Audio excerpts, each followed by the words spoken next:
Hi, everybody. It's September 11th, 2025, and this is the weekly Backdrop Dev meeting. We're going to be talking about the Backdrop 132 release, which comes out in just 4 short days on Monday, September 15th. And yeah, we'll recap the work that needs to be done before that release. We'll do some introductions to get us started. We've got a small handful of people here today. My name is Nate Lampton.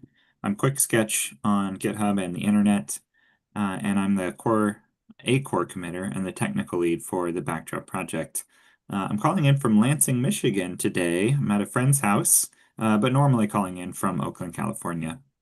We'll go to Luke and then Martin. Hey everybody, I'm Luke McCormick, sell ear on various things. I'm coming to you from Martinez, California, which is kind of near San Francisco and Oakland. I haven't been around in Backdrop for a little bit because I've been busy with one of my other projects, Bad Camp, which is coming up on September 25th and 26th, including a Backdrop Summit uh, for those interested. And I'll leave it at that. Badcamp registration is free at badcamp.org. Thank you, Luke. Am I allowed to do commercials during my intros? Yeah, for the free community event that heavily features Backdrop in it, yes, you can definitely do that. Any meeting you wish to join. We'll go to Martin and then Izzy. Hi, I'm Martin Price, Yorkshire Pudding around the Backdrop community, and I'm a Backdrop developer in Northeast England. Thanks, Martin. Izzy? Hi, I'm Izzy. I'm a freelance developer and site builder in Vancouver, British Columbia. Uh, Glad to be here. Great. Thank you, Izzy. All right. Well, let's go ahead and get started. First of all, we always start with contrib updates and thank new contributors for porting or creating new modules for Backdrop. There were two new contrib modules this week, the lazy load module and search API exclude module. Thank you for porting those modules. Let's see, we don't have any general discussion topics that were flagged for this week. We are continuing to set up the CDN on backdropcms.org. So if you encounter weirdness on any of our properties that seemingly just started happening in the last couple of weeks, please continue to let us know via Zulip or the Backdrop Ops / backdropcms.org GitHub issue queue while we continue to roll that out. So Backdrop 132, we have the preview release that came out last week, and that's available off of GitHub. The preview release right now is still identical to the 132 release that will come out on September 15th. We do have a couple of changes that could potentially still happen before the release of Backdrop 132. One of which is there's a new version of CKEditor, CKEditor 46.0.3 that just came out this week. Sorry. Oh shoot. I'm just looking at the releases of CKEditor, and guess what? There's another release of CKEditor. Yeah. So version 46.1 came out day before yesterday. So new version of CKEditor. We try to always come out with the latest version of CKEditor when a new minor version is released. But with frequent API changes in CKEditor and just the incredibly rapid release cycle of CKEditor itself, it's a little bit hard to keep on top of it. So we're two versions behind now. So we could potentially get ourselves updated to version 46.1 of the CKEditor library before it comes out. It's good that it's not another major release, like it's not version 47, which they frequently do API breaks, and so in theory, this will be API break free from the version that we're already using. So hopefully we'll be able to get that version updated. The issue that we have for that is 6904. Right now, this issue is closed. I'm going to go ahead and reopen it though. Because we'll, oh wait, hang on. Oh, never mind. Indigo's Element already made another one. 6959 is the new issue for the very latest version. So follow along in issue 6959 to see if we can get that version SEEK Editor up to date. The only other issue that's in the 132 milestone, I'm gonna put this one into the milestone as well. 132. The only other issue that's in the 132 milestone is this admin bar issue 6916. Well, I'm going to share my screen so people have a better idea of what it is that we're talking about. Here we go. This issue 6916, we talked about it last week, that changes the mobile presentation of the admin bar from doing this right left thing to making it stack like this vertically so that mobile doesn't do the right left behavior. But we encountered some issues with the usability of this when using a small desktop screen. And so I posted some suggestions that we talked about last week. So we'll see if we can get this completed. But this is also a UX improvement, and so it doesn't strictly need to be in the 132 milestone. It's just that's where it had been. So if this doesn't get in for 132, it could be a 132.1 issue. Not a problem. So, so what else can we do before the release of 132? I saw that our core committer Herb Duel has been working on some other UX related things. These SVG icons, we're using SVGs in most of Backdrop at this point, but there's still a couple of places that are using PNGs or even GIFs. And this is one of them. He opened this one just day before yesterday. That the contextual module that makes little contextual links to edit a node or a view by hovering over the view, and it makes a little drop-down menu on that area of the page.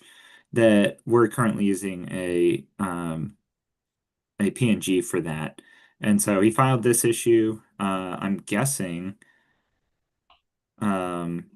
it's because like I was kind of expecting a pull request along with this, but he just, oh, did I say 2 days ago? 2 hours ago. I'm guessing that he's already working on this. So we can hope to see something to review here. But he also posted some updates to these table sort issues. So the table sort icons are also using PNGs right now. But to make the whole situation way more confusing, we can't agree on whether or not the arrow should point down or whether or not the arrow should point up for a sort ascending or sort descending. And apparently the internet is fully divided as to which way arrows should point when sorting ascending or descending.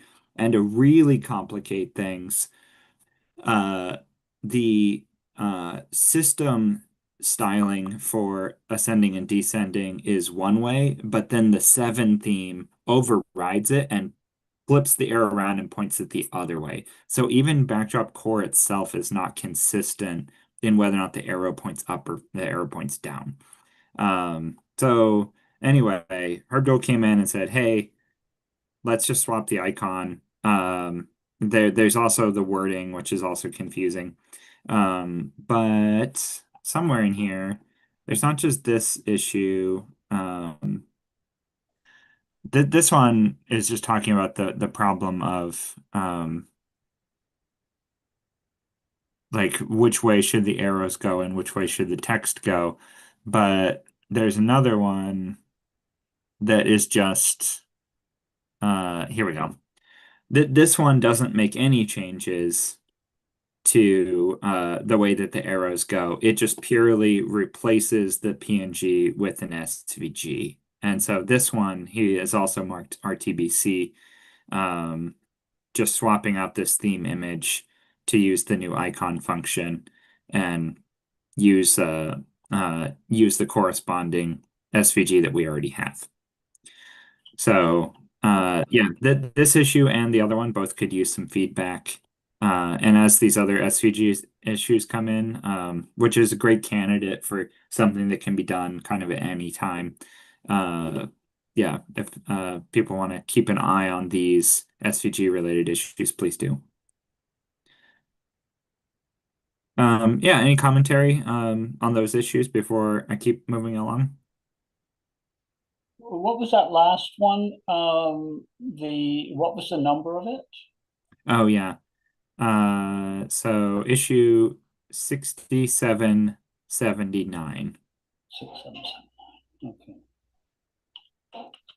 I have to say, on pretty much nearly any table where there's a sort, I nearly always end up pressing the sort twice to get one to select the column and one to get it done. So I just press it until I get the order that I need and to pay no attention to what direction the arrow is. Yeah. It's like plugging the USB cable. You always have to flip it over like many times, trying to get it to go in.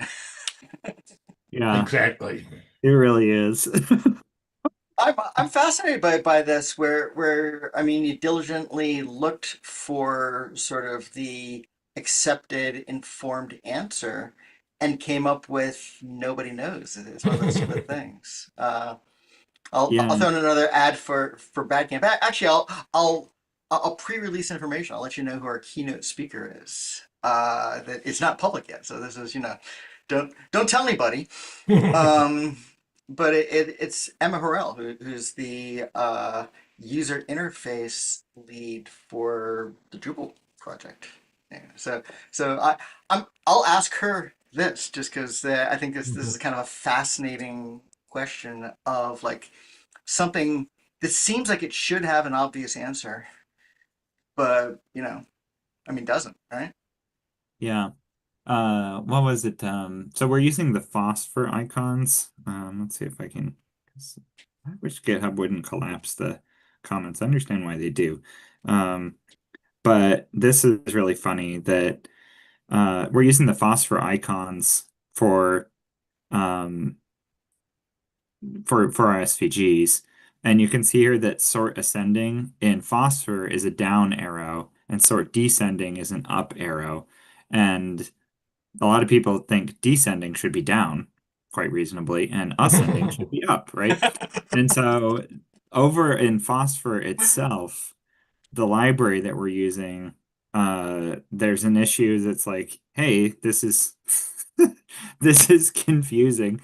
And so it happened over in the library itself. And if we choose to make sort descending be down, ironically, the name of the SVG so we'll literally use an icon that is the opposite of what it's named in the SVG library. So yeah, there's that problem.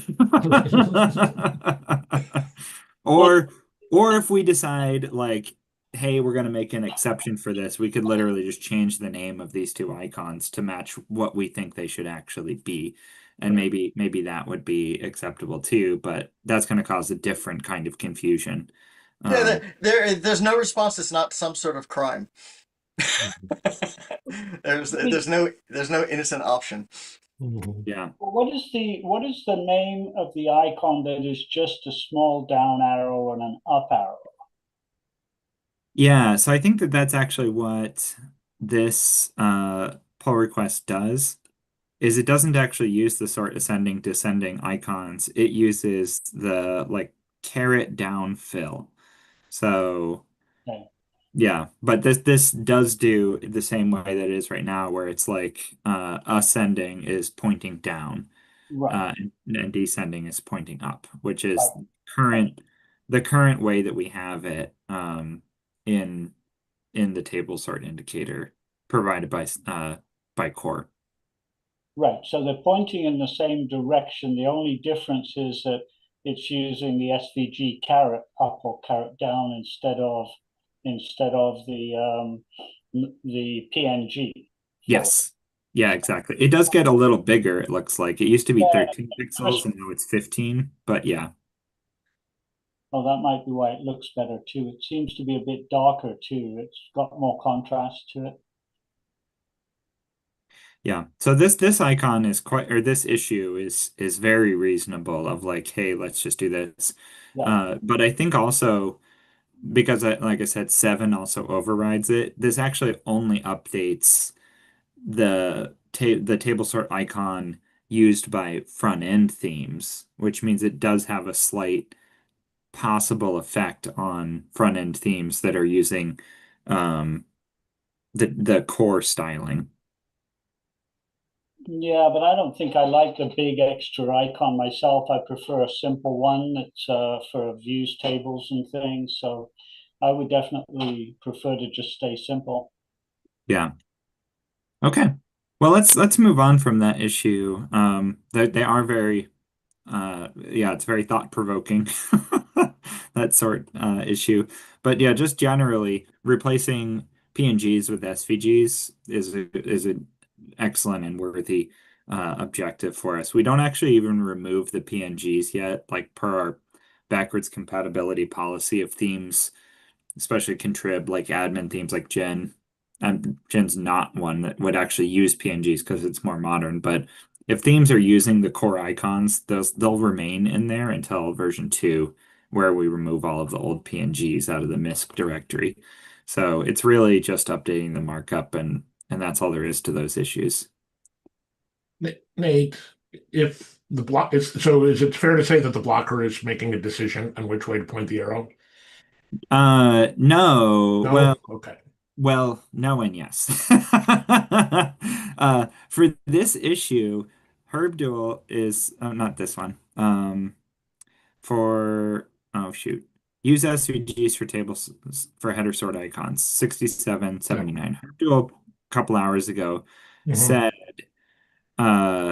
hey, let's just go with swapping the icons the same as they are now. Don't change Okay. the description, don't change the direction, just swap them out. And so he's saying that this shouldn't be blocked Right. because it's just a swap. That makes And sense. we have the other issue in which we're arguing, and this one is like, let's just get SVGs, and then let's talk about changing the text and the icons in the other issue. Right. Well, But okay. this also doesn't make changes to 7 either. And so there's also that kind of downside of like, it would be nice if we could also get 7 updated, but this is a good start. Sure. That all makes sense to me. The other one, to the extent that making a decision is what's blocking it, I guess the fact that we have, if it's a question of like flipping a coin, we've already got a default position, and I guess I would just argue that IntelliConsensus of it's not really broken, right? If half the people think we should do it one way and half the other, then it's yeah. I guess I was trying to figure out if we need to force a decision, and I don't know if we really need to if we have a default position that's as good as, do you know what I'm saying? Yeah. Well, yeah, I don't know either, Yeah. honestly. Okay. Like, I don't know. I don't know if this is, I mean, our policy is when we get stuck that it escalates, right? And so, Right. but yeah, I don't know. Like, I also just feel like it's so pedantic. Yeah. Well, I think Right? there's a difference between like a clear improvement, which is stuck, and we need a way to unstick it. In a case where should we change something we already have, right? Like changing the direction of the arrow doesn't fundamentally improve backdrop if we're undecided that we want to do that. So, I don't know if I would, want to escalate this unless there was a consensus emerging. But anyways, I think we can move on.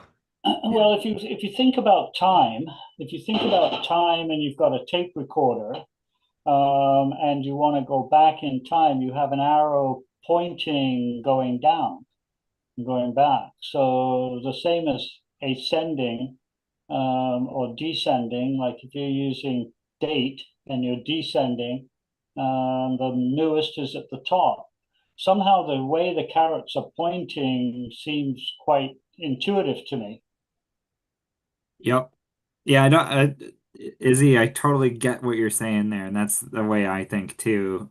But let's not get ourselves going Yeah.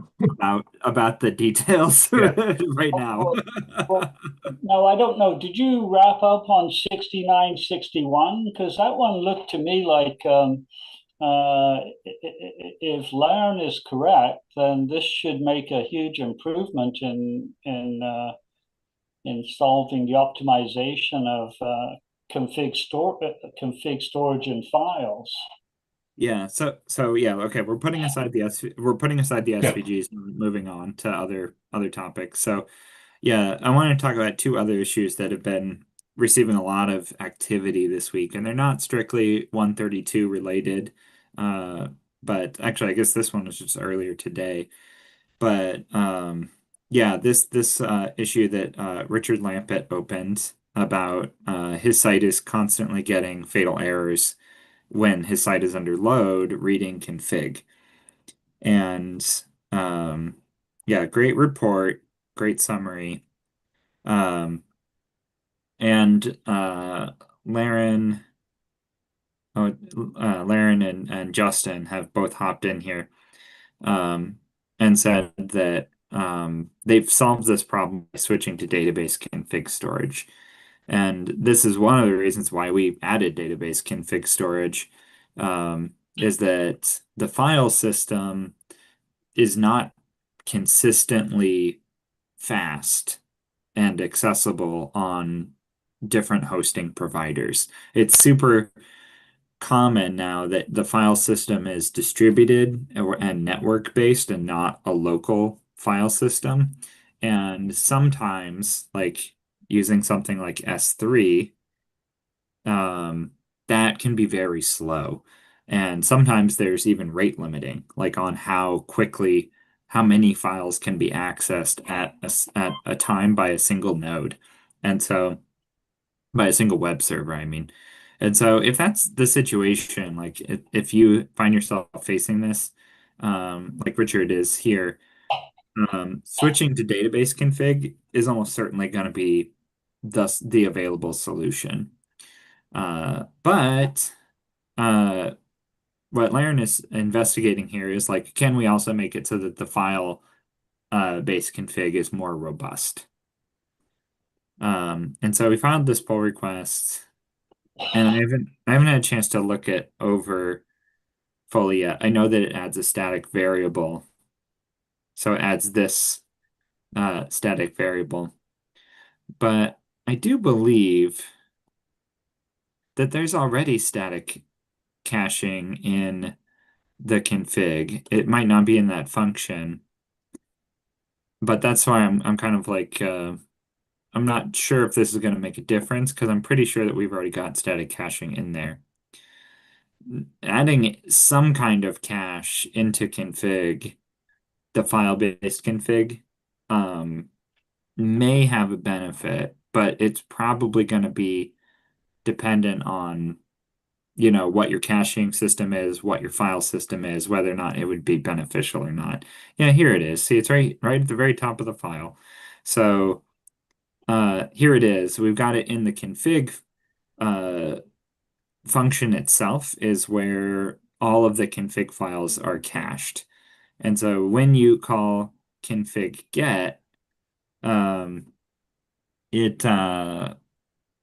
it only loads it from disk once, I do believe. And then stores that. However, oh, I'm getting my memory jogged here a little bit. Okay. So it does have static caching, but it only does it if config static is true inside of the config file. And so let me pull open the config files that come with core. So if we look in core modules, oops, sorry, are we not in core? Here it is, core modules, system, and I'm just going to look at the default config file for system core. So this line here in the config file, config static true, this tells the backdrop config system that when this config file is loaded, store it in memory so that if you're going to access this config file a whole bunch of times in a single request, it's only going to read it from disk one time.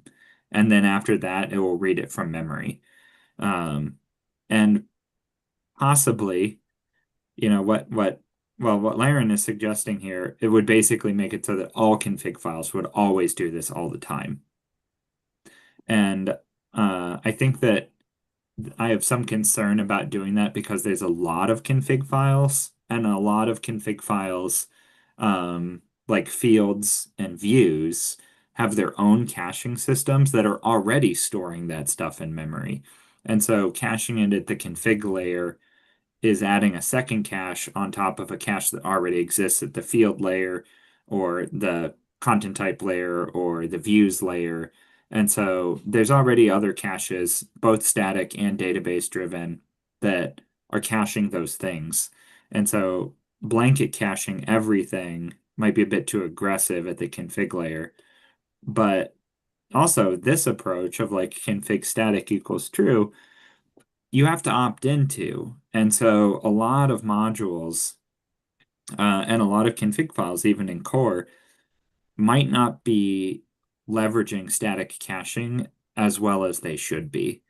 And if that's the case, you might end up with something where a single page load might read the same config file a dozen times because it's not config cached. Like if you had a config read inside of a loop, for example, and you had 100 items and you said config get, config get, config get inside of that loop, it's going to do 100 file access reads potentially. And so the thing to investigate here, well, switching to the database config is probably going to solve the problem. But the thing to investigate here is what config files are getting accessed so frequently that it's causing an issue. Or potentially, because Richard is saying like this happens while under load. And I'm not quite sure what volume that is, like if it's like thousands of requests per second. He did mention that he's using private files. And so that does mean that like a single page load, if it contained an image gallery that was all images that were stored in the private file system, loading that one page with 25 images on it would cause 26 HTTP requests against Backdrop. And even if you did have config static caching in place, that would still be doing, file access for at least the system core JSON file for every one of those requests. And then of course it's also going to be requesting the file itself. So yeah, I'm not quite sure exactly what the scenario is. Like, would static variable caching help this scenario or not? So there's some more research to be done here as far as like where this problem is cropping up. Yeah, do you guys have any commentary or thoughts on this issue?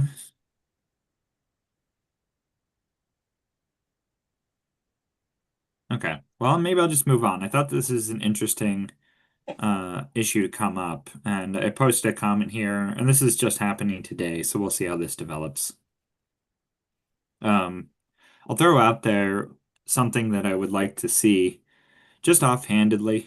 Maybe somebody that is here or watches these videos might adopt it at some point. This config static equals true, and actually the config translatables along with it.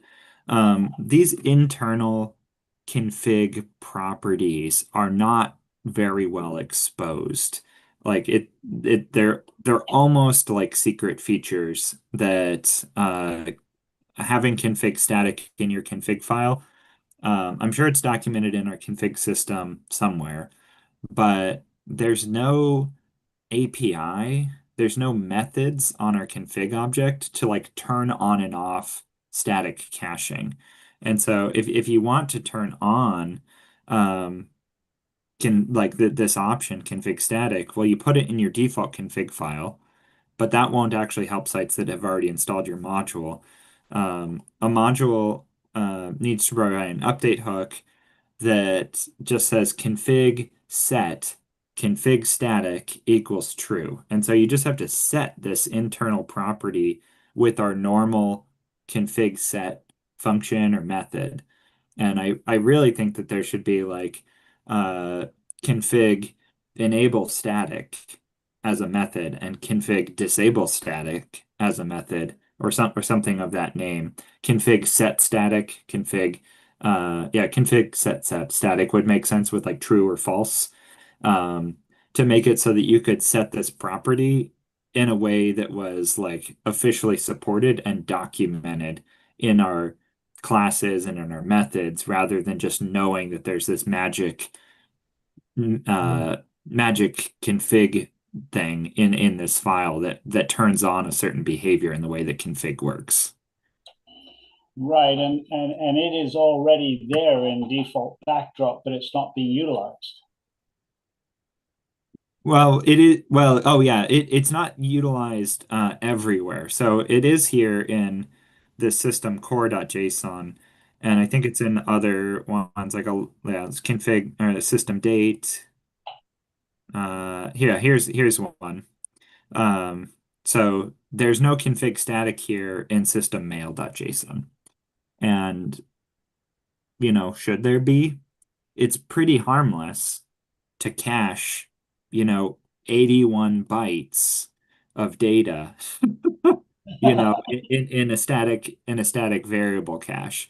And the benefit of caching this could be substantial if you had a page somewhere in Backdrop that sent a bulk email, and maybe it checks to see what the default mail handler is 100 times while sending that bulk email. It's going to read this from disk 100 times because there's no config static here. If you call config get 100 times, and so it would be a good exercise to go through all of Core's config files and evaluate, is there the benefit of setting config static to true on pretty much all of the config files that are loaded in Core. We've kind of done it a la carte of just like, whenever we've encountered one that is problematic, then we set that config static equals true. But it's really not consistent. Yeah, it's a taxonomy settings. Let's see, telemetry. Well, like you say, contrib module that is doing newsletter mailouts by email, it could set set it to static. Yeah, yeah. So we could go through and just like set all of these to be config static equals true. So this is an example here. User roles, for example, like user roles are statically cached elsewhere inside of the system. And so we don't need it on this case, and we don't need it on views, but we might want it here like on the list of password or the list of emails. Actually, this actually is one where it's like, okay, this is actually 5 or 4.5 kilobytes of data. Is it likely that these are going to be called more than once per page? Pretty unlikely, really, unless you're sending a password reset to everybody in your entire site. But, Backdrop Core doesn't provide any mechanism to do that. So it kind of like if it's a small config file and accessed a lot, it definitely should have config static equals true. If it's a big config file or in a group of config files that is cached elsewhere, then it shouldn't be config cached. So, there's a balance here about which ones should be and which ones shouldn't be. And it's awkward to tell if it's also hidden behind a role. Or you get used to it. Yeah. Yeah. And and the whole feature is kind of secret, and that's what I really don't like, the config static ability. Luke's pointed out that you search for config static in the docs site and there's no results. Mm. So it's very secret. Yeah, let's see. Let's see. I think we have let's see, just searching for config. Oh, and of course that gets us into that and not, because I just want a search for configuration. Here we go. Working with configuration. So this is okay, but this is deployment instructions. Yeah. Good question. Let's see if we can find it. Hook system templates, testing frameworks. No. Yeah. I'm sure that there's a config documentation of some kind, but I don't know where it is or how good its quality is. And I do doubt that config static is specifically covered. But at least if we had config set static, at least we would have a place to document where that is. So like here's the documentation for config set. So anyway, there's no issue for that. I'm just spinning a yarn here and hoping that it'll happen. So the feature request here would be for a config static setter function, right? Yes. Yeah. And yeah, so have something just like that I just looked for. So this is so config set exists. And this is what I'm saying, that right now, like you can do config, and I'm sorry, I'm just typing it into the search. So config set is also the functional equivalent.